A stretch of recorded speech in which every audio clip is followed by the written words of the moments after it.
Hey guys, it's Thomas John here, and I have another video here for my YouTube channel, and I'm really excited with my YouTube channel. I've been really sharing some brand new and unique content with you guys, and I hope that you'll continue to keep checking this out, my YouTube channel, and make sure when you're looking at this video, click that red button below and click subscribe, because I'd love to stay in touch with you and continue to do these videos for you, and you'll be able to see them pop up.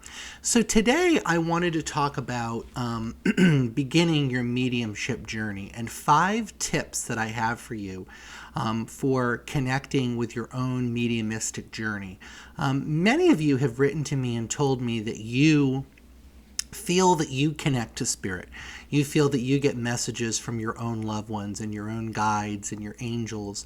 But particularly in this video, I want to focus a lot on the medium aspect of things. And many of you telling me that you do feel that you get messages from loved ones, and even in some cases, other people's loved ones. And especially as I've been doing my show, the Thomas John Experience, I've had, it's on CBS All Access, I've had a lot of people reach out to me and talk to me about how they have had similar experiences, they feel connected to spirit, they feel connected to loved ones, and wanting to really kind of explore that with me. So I thought we would talk about this. So I thought what we would do is we would talk about the way that spirit works, and I would give you 5 major tips if you are beginning to connect with your own spiritual journey into mediumship. 5 things that you can do today that can help you, that you can implement, that can actually help you begin to understand your mediumship journey and help that to unfold a little bit. So the first thing that I want to tell you, and I actually tell everybody that I end up helping or coaching and all, about keeping a journal. This is a really, really important tool for your mediumship journey. And the reason that it's important is it's going to help you to document your experiences. And the reason that it's important for you to document your experiences is that there's too much going on here. So what you have to do is you have to allow yourself to really get out of the sort of everyday type of mind. And you really need to get into a mindset that is going to really help you to separate your internal everyday thoughts from mediumistic thoughts. And the way that you can do this is you can begin to keep a journal. And I encourage all my students to do this. I tell them usually whenever I teach a class, I tell them to document their experiences, document your experiences, document the ways that you have felt that you connect to spirit, the way that you communicate with spirit, different signs you get through the day, dreams that you get, feelings that you get, senses that you get, if you feel that a spirit is visiting you, different thoughts that you might have. But document those, write them down. And I also want you to not just document those things, but occasionally go back through them. Sometimes something that you may have come to you in a dream or a thought a few days ago didn't make sense, and now you go back through it and it does. You can put down questions there, things that you're struggling with in your own mediumship journey, things that you're wondering about. And that can really help you to begin to get that out of this mindset and into the mindset of really connecting to spirit. The other thing is I want to encourage you to know, and this is another thing, if you've taken a course with me, you've probably heard me say, spirit responds to intention. Spirit really hears our intention. And so if you are putting things in a written form, if you are putting things in a journal, if you are doing things like that, you are really allowing yourself to connect at a deeper level with your own intentions of your mediumship journey. And that can only help, and that can only alert your guides that these are the different things that you need help with. Okay, so that's number 1, journal, document your experience. Okay, the second one was the big one that I always talk about is patience. You need to have patience and allow your mediumship to unfold. I always tell my mediumship students, even students that have studied with me for years and years, I always tell them that, as you connect to your own abilities and your own spiritual connections, know that you as a medium are exactly where you need to be at any point in time. And you can sort of see your mediumship development as not a linear line, but I tend to see your mediumship as it's an up and down. It really is an ebb and flow. And the way you are a medium now, whether you've been given readings or you're really just tapping into your mediumship, or you don't even know if you're a medium. And here's a tip. Actually, everybody is actually a medium. Everybody is a medium. Just like everybody's an artist and everybody is a creator and everybody's a thinker, everybody is a medium. It's just the way that your mediumship might express itself. But what I tell people is to practice and just to know that your mediumship will unfold the way that it's supposed to be. One of the things that I tell people is, people are very hard on themselves a lot of the times when it comes to mediumship and psychic development and spiritual development. They'll spend years and years learning a language. They'll spend months and months losing weight at a gym. They'll spend years and years and years trying different diets, but they want to go to a mediumship workshop and learn all about mediumship and know how to be a medium within one day.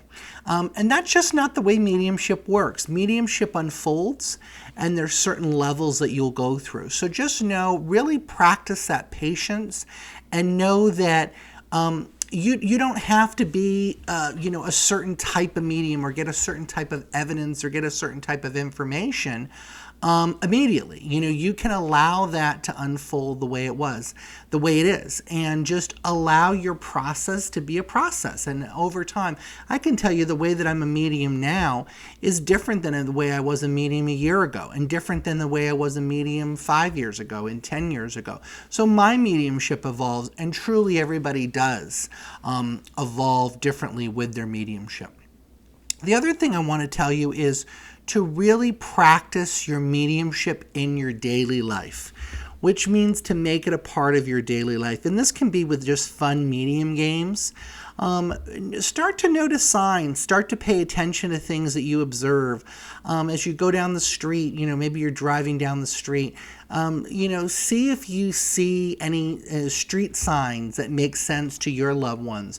Look for signs, look for different messages, look for significant numbers or dates, but really start to practice your mediumship in your daily life. Don't think about it. Let's say you're taking a medium class and you go and take your mediumship course. You're doing an online course, and you take the course, and it's a 2-hour course once a week. And then when you're done with that, you don't think about your mediumship the rest of the week. And then you do your course again, and you don't think about it again for another week. And then you go back to class.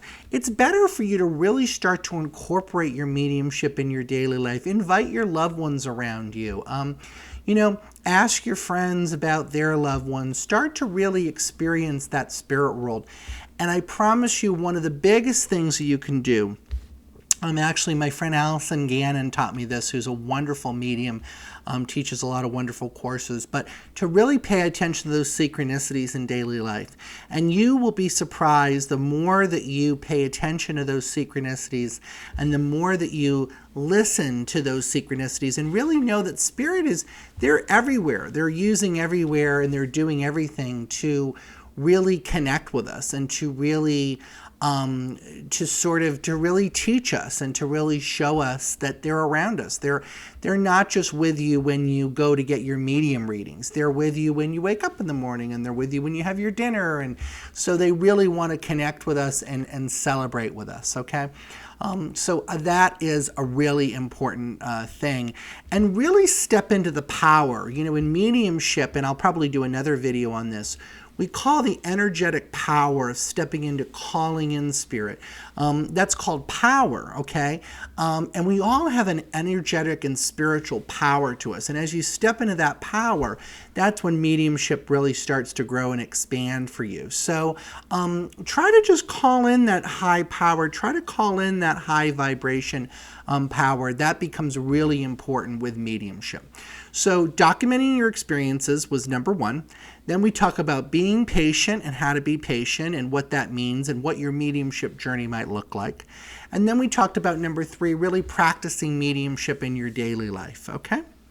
So I'd like to give you 2 more tips of how to really connect as you're beginning your development with mediumship. 2 more tips that I think can really help you. Number 4, as you start to get validations or evidence or messages from your loved ones or other people's loved ones, I want you to be clear what evidence really is.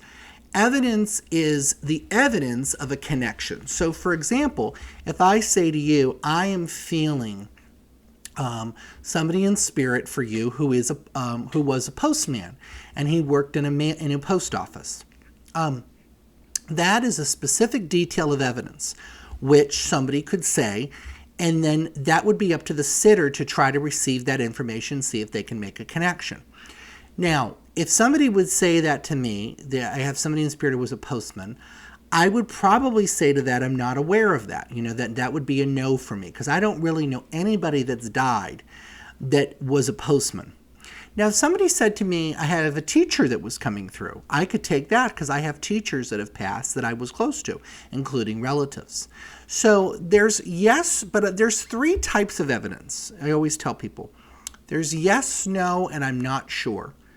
I'm not sure is not no, okay? And also know this as you're giving messages and also as you're starting to receive messages for other people. Yes is factually yes. No is no, it's not factual. And then there's another area that is more, we're not sure. The uncertain area can be areas that the sitter has forgotten about, the sitter is not aware about. Your interpretation is off, but your information is right. Could be picking up something for another person around you. Could be picking up something in the future, because sometimes discarnate people do talk about future things. So there is that column of I don't know. Now, if I was to say to you, your father passed and he was a professional basketball player, well, that's either kind of true or false, unless you don't know your father, right? But if you know your father and you know that he was not a professional basketball player, then that would be a no. But if it's a yes, then it's a yes.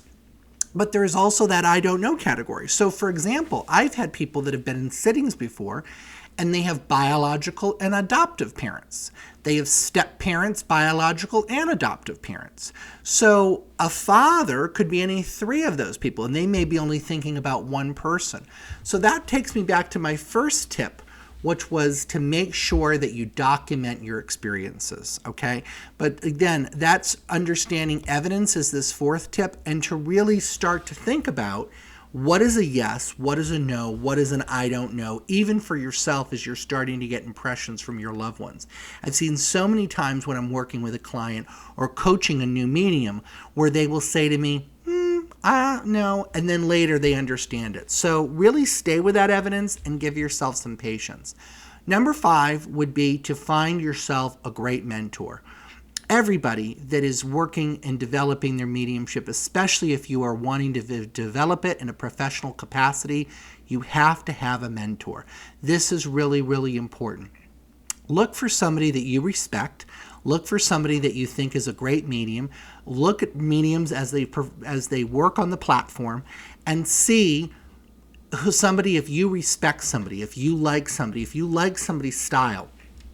Chances are, if you feel called to somebody and you like their style, chances are you'll resonate with them. So do that. Give yourself the opportunity. The other thing is remember, going to my first thing, spirit responds to intention. So if you would like to get a mentor, write that in your journal, put that out there, and your spirit team will respond by helping you out. So just to recap, journal, okay? Be patient with yourself. Practice in daily life. Understand how evidence works with yes, no's, and I don't knows, and don't group those together. And number 5, find yourself a great mentor. Okay? I hope that you have a wonderful process of unfolding as a medium, whatever you're doing, if you're becoming a professional medium or you're just beginning on this path. And I hope to see you again. Again, my name is Thomas John. You can visit me at mediumthomas.com. I'm on Instagram at mediumthomas. And I have my new show, The Thomas John Experience, on CBS All Access, streaming now. I'll see you soon. Bye-bye.